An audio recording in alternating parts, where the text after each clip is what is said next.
Il était une fois, dans un grand royaume africain, une princesse d'une beauté incomparable nommée Mila. Ses yeux brillaient comme des étoiles, et sa peau, douce comme la soie, attirait l'admiration de tous ceux qui la croisaient. Son père, le roi, souhaitait lui trouver un mari digne de sa beauté et de son rang, mais la princesse avait des critères très stricts. Elle voulait un homme beau, fort, courageux, surtout, sans cicatrice. Oui, aucune cicatrice. Le roi, un peu inquiet, se rendait bien compte que cela risquait d'être une tâche difficile, mais il savait que sa fille méritait le meilleur. Alors, il organisa une grande cérémonie où tous les prétendants du royaume et des royaumes voisins pouvaient venir demander la main de la princesse. Des princes, des guerriers, des nobles venus de tous horizons se présentèrent, remplis d'espoir.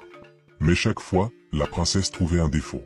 Celui-là avait une cicatrice, cet autre était trop clair de peau ou trop foncé, trop grand, trop petit, trop musclé, trop maigre. Même le grand chasseur Agada, reconnu pour sa bravoure et sa force, fut rejeté car son corps portait trop de cicatrices, fruit de ses nombreuses batailles. Jour après jour, les prétendants défilaient, mais aucun ne répondait aux attentes de la princesse.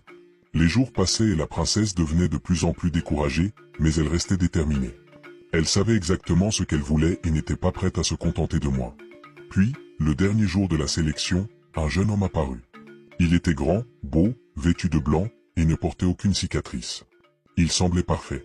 La princesse, en le voyant, sentit un espoir renaître en elle. « C'est lui, dit-elle, un sourire lumineux sur ses lèvres. C'est lui que j'ai choisi pour être mon mari. » Le mariage fut célébré dans une grande joie et tout le royaume en parla. Après la cérémonie, le jeune homme demanda à la princesse de marcher à pied avec lui vers leur nouvelle maison. « J'aimerais que nous partions à pied, dit-il, cela nous permettra de profiter de la beauté de la nature et de discuter en chemin. » La princesse, bien qu'un peu fatiguée, accepta avec un sourire. Ils marchèrent pendant plusieurs heures, traversant des forêts, des champs, et admirant les paysages magnifiques. Puis, enfin, ils arrivèrent à une grotte. Le jeune homme se tourna vers elle et annonça « Voilà notre nouvelle maison ». La princesse, un peu surprise, se tourna pour regarder, et l'horreur se peignit sur son visage. Le jeune homme, qui semblait si parfait au départ, était maintenant couvert de bandages, comme une momie.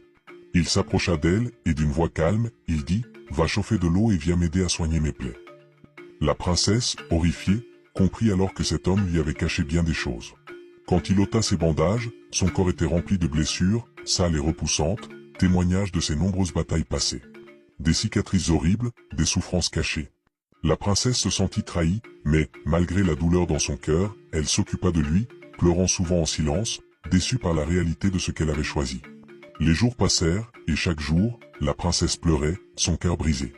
Mais un jour, alors qu'Agada, le grand chasseur, chassait non loin de la grotte,